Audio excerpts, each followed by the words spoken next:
Hola donde quiera que usted se encuentre. En esta ocasión deseo compartir con ustedes la parte 2 de la serie de lecciones relativas a las 70 semanas de Daniel.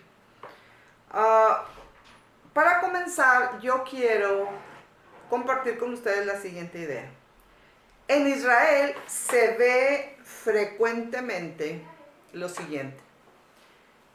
Policías, guardias, soldados armados debido a los ataques inesperados de los terroristas de Palestina.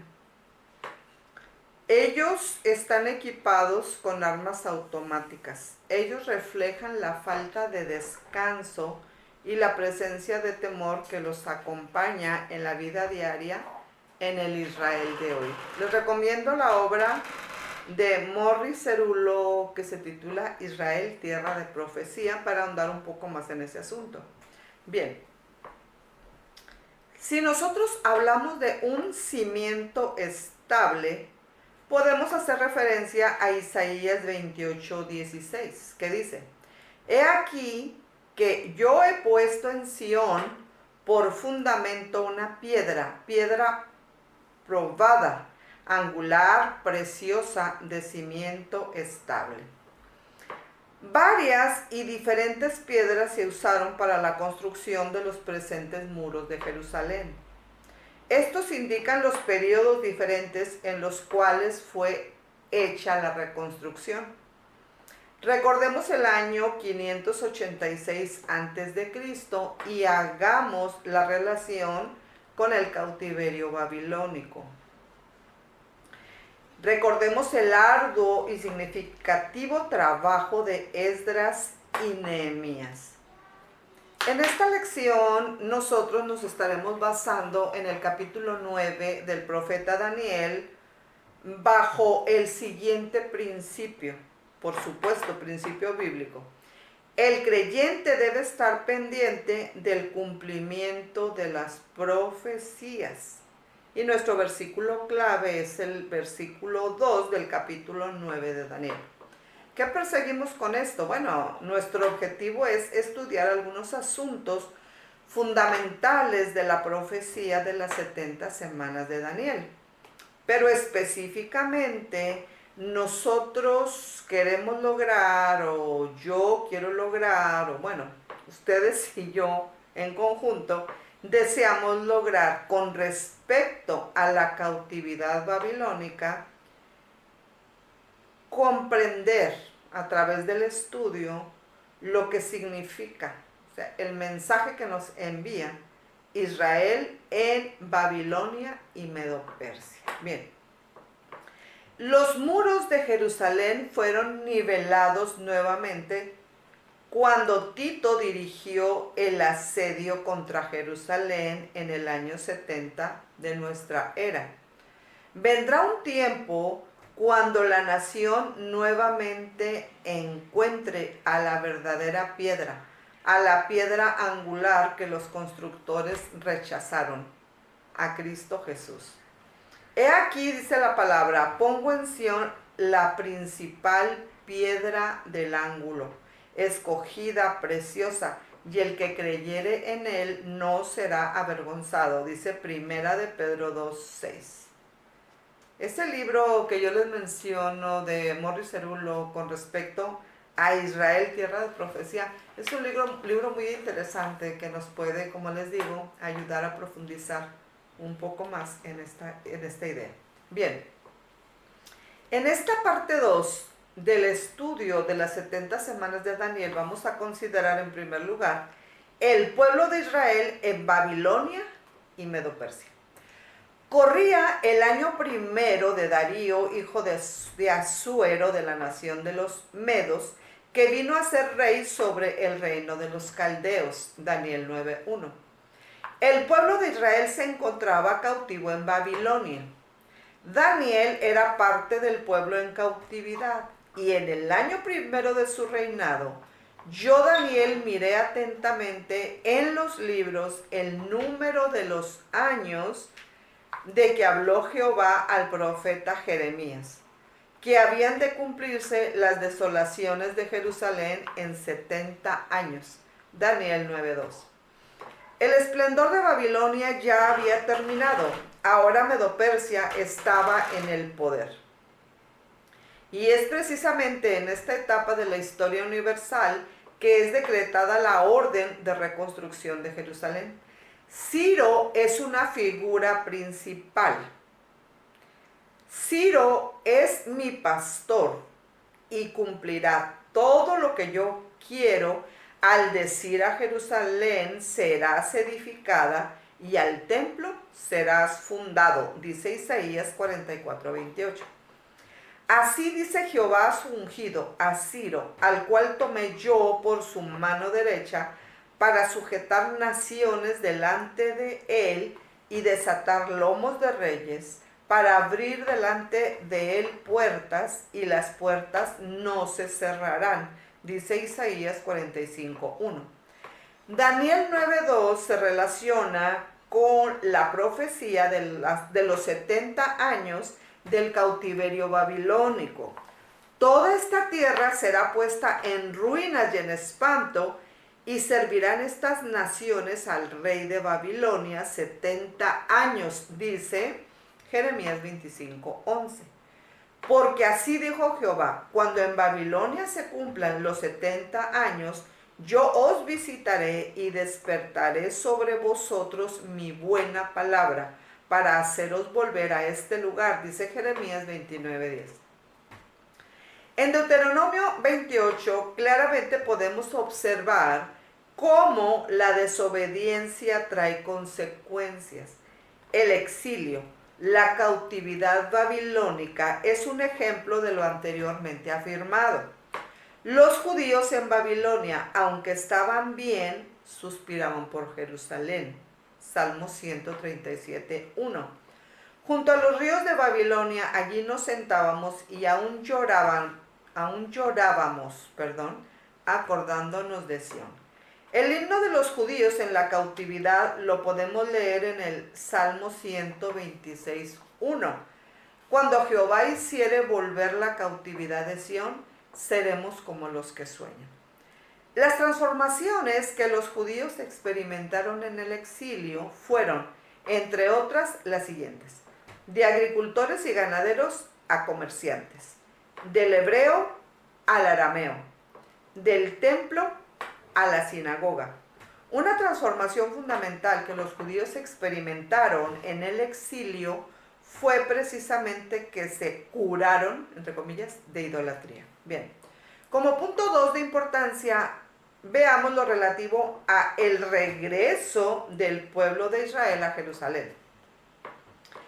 Pocos quisieron regresar porque estaban cómodos en Babilonia y porque en Jerusalén no había mucho que pudiera suplir esa comodidad que habían, entre comillas, fabricado durante 70 años en Babilonia. Los que regresaron fueron los más viejos, los más pobres, los más ignorantes, los más ingenuos.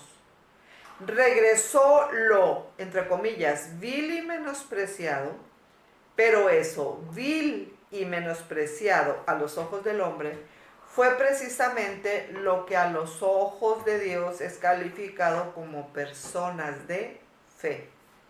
Los obstáculos que vencieron los que regresaron fueron, en primer lugar, vencieron el obstáculo de la comodidad. Este obstáculo lo vencieron con esfuerzo.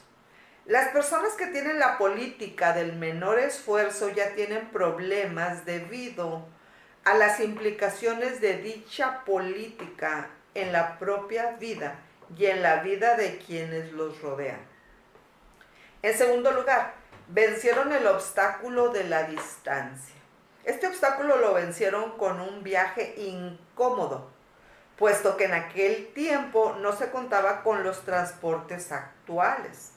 Muchas veces los viajes que realizamos en la actualidad resultan viajes de placer solamente por disfrutar cómodamente mientras viajamos a nuestro destino. Pero el viaje al que se hace referencia en este punto fue un viaje muy difícil, como dice el canto.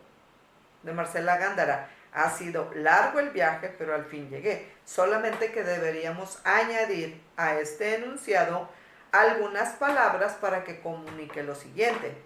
Ha sido largo y sumamente duro, sacrificial el viaje, pero al fin llegué. En tercer lugar, los que regresaron de la cautividad babilónica vencieron el obstáculo del temor con valor. Y en cuarto lugar, vencieron el obstáculo de la flojera, pues con trabajo. Los que llegaron a Jerusalén edificaron el altar del templo y edificaron sus casas. Sin embargo, canjearon su fervor espiritual porque atendieron a 7 nocivos factores. El primero fue el cansancio físico. Ya me cansé. El segundo fue el desánimo. No puedo con tanto desafío. El tercero fue el materialismo. También debo pensar en mí y en lo mío. El cuarto fue la oposición. Son muchos contra nosotros. El quinto fue el conformismo. ¿Para qué tanto esfuerzo? El sexto fue el formulismo. Está bien así, ahí se va. Y el séptimo fue la propia imagen. ¿Cómo me ven? Observemos que la salida de la orden para restaurar y edificar a Jerusalén de Daniel 9:25 fue toda una realidad. No solamente salió, no solamente fue emitida la orden, sino que fue obedecida, fue llevada a cabo. Pues desde esa salida de la orden de Daniel 9:25, empezaron a contar las 69 semanas, 6, 9, que terminaron cuando nuestro Señor Jesucristo murió en la cruz del Calvario. Solo está por cumplirse la última de las 70 semanas, la semana profética, la semana septuagésima. Bien, hoy en día en las calles de Jerusalén se exhiben tanques rusos que fueron capturados por los israelitas durante la Guerra de los 6 días en 1967. La milagrosa protección de Dios para con Israel es evidente. Aún mientras ellos están esparcidos por todas las naciones del mundo, violentamente perseguidos por generaciones, todavía y siempre va a ser realidad Ezequiel 39, Dios cuando dice: y despojarán a sus despojadores y robarán a los que les robaron, dice Jehová el Señor. Indiscutiblemente, el Dios de Israel es el que sigue obrando milagros en ese su pueblo amado por Él y también por nosotros. ¿Usted ora por Jerusalén?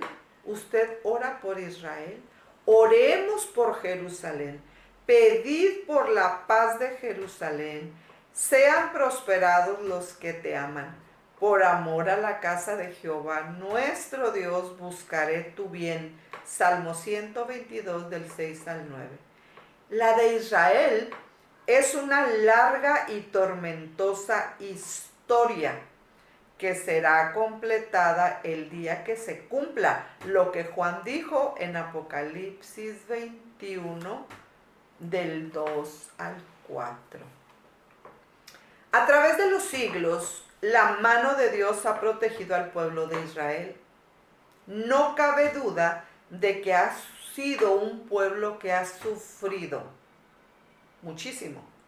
Pero la Biblia nos indica cuál es el propósito de Dios en cuanto a Israel se refiere.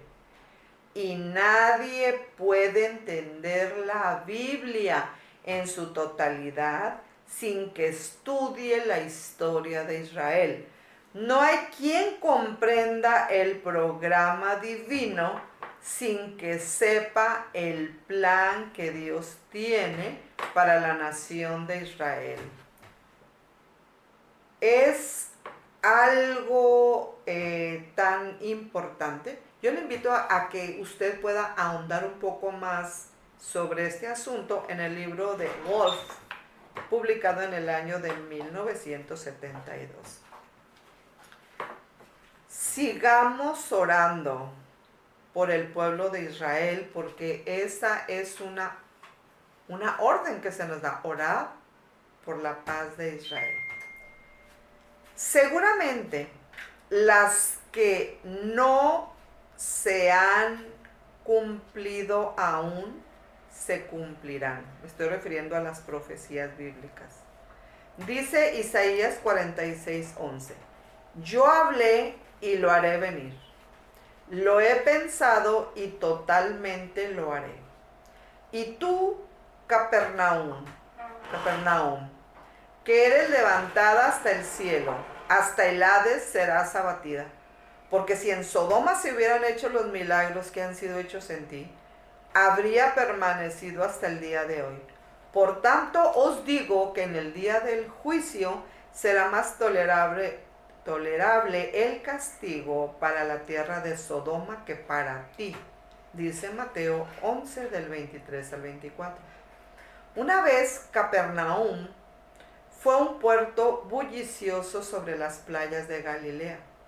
Hoy, en una línea de pensamiento, podríamos considerar que es un monumento total de la exactitud de las profecías que Jesús hizo. Y existen, en una línea de pensamiento hablando, prácticamente ruinas de Capernaum. Muchas gracias por su atención.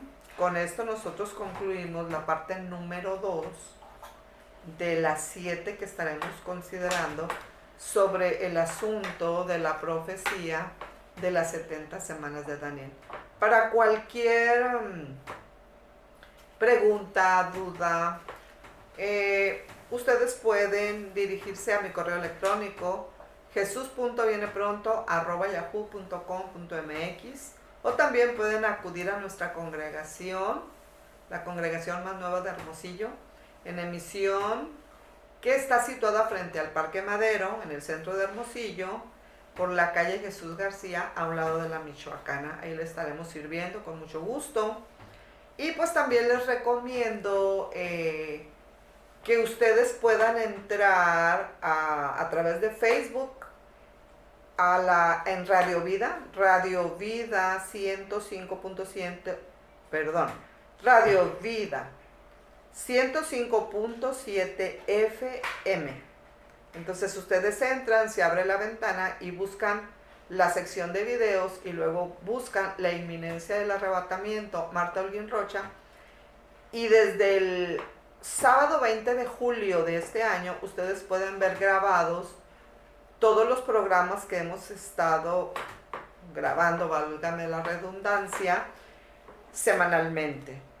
Pero si ustedes pueden ver el programa en vivo o escucharlo, pues cada sábado de 4 a 5 de la tarde el programa se emite en vivo y a la vez pues se está subiendo al Facebook. Entonces, con el favor de Dios vamos a seguir alimentando este canal y esperamos que sea de mucha utilidad. Permítanme terminar con una oración. Dios, te damos gracias por el tiempo que nos has concedido y te rogamos que concedas que este esfuerzo sea para la gloria de tu nombre. En el nombre de Jesús, amén. Y recuerden, Cristo viene o manda por nosotros. El arrebatamiento de la iglesia es inminente y el Señor puede venir por nosotros en este mismo segundo. Dios les bendiga. Un placer estar aquí con ustedes. Marta Holguín Rocha.